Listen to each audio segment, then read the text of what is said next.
संत गुरु रविदास जी महाराज की जयंती पर यहाँ पर पहुँचे हैं और यहाँ संस्था ने मुझे बुलाया। मैं उनका धन्यवाद करती हूँ।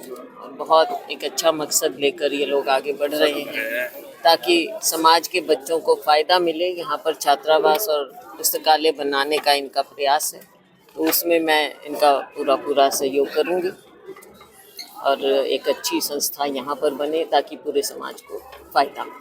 नगर निकाय चुनाव आ रहे हैं, यदि कांग्रेस का क्या स्टैंड रहेगा? हालांकि बीजेपी भी कर रही है अपने उम्मीदवार को, कांग्रेस की तरफ से क्या आपको लगता है? क्या कांग्रेस की तरफ से जो हम मालूम पड़ा है कि हम जो कॉरपोरेशन है उनमें सिंबल पर लड़ेंगे और परिषद का चेयरमैन सिंबल पर होगा।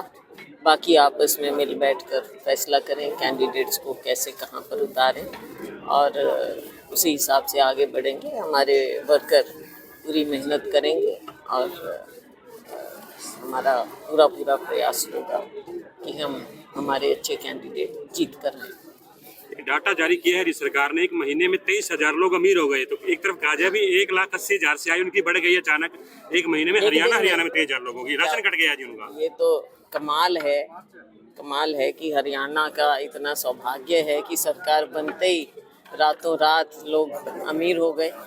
तो हम यही कह रहे हैं कि डेटा पूरा निकालिए, सही निकालिए।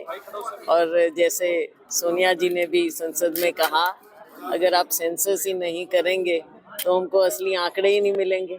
आज पता ही नहीं है देश में क्या हो रहा है। सरकार कभी कोई आंकड़े निकाल देती है, कभी कोई निकाल देती है। ये पिक एंड चूज की बात नहीं चलनी चाहिए।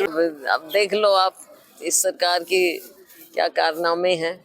हम इसीलिए कहते हैं कि सही लोगों को सही सहायता मिले सरकार की पॉलिसीज़ के मुताबिक। इसके लिए आंकड़े होना बहुत ज़रूरी है और आंकड़े तभी आएंगे जब सेंसस होगा।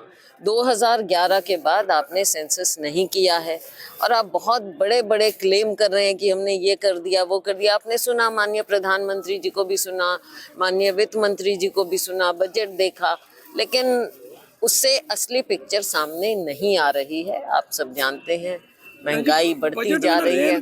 चुनावों के दौरान जो कांग्रेस का टेम्पो बना था, भाजपा को घेरने में लगभग नजर आया था भी कांग्रेस कामयाब हो रही है।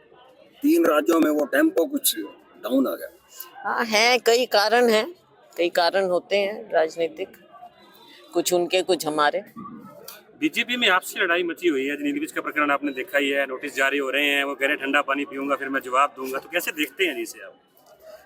देखो, भाजपा ऐसा नहीं है, ये दिखावा कुछ और करते हैं, लेकिन इनके भी जब ये आपको याद होगा पहले भी आपने मुझसे सवाल किए कि भाई कांग्रेस में क्या है, कांग्रेस में क्या। अब ये भाजपा भी देख ले कि जो पावर में है तो पावर में कैसे किस तरह की चीज़ें इनके साथ हो रही हैं। जब इनके खुद सीनियर नेता ही खुश नहीं हैं तो ये जनता को कैसे खुश कर पाएंगे।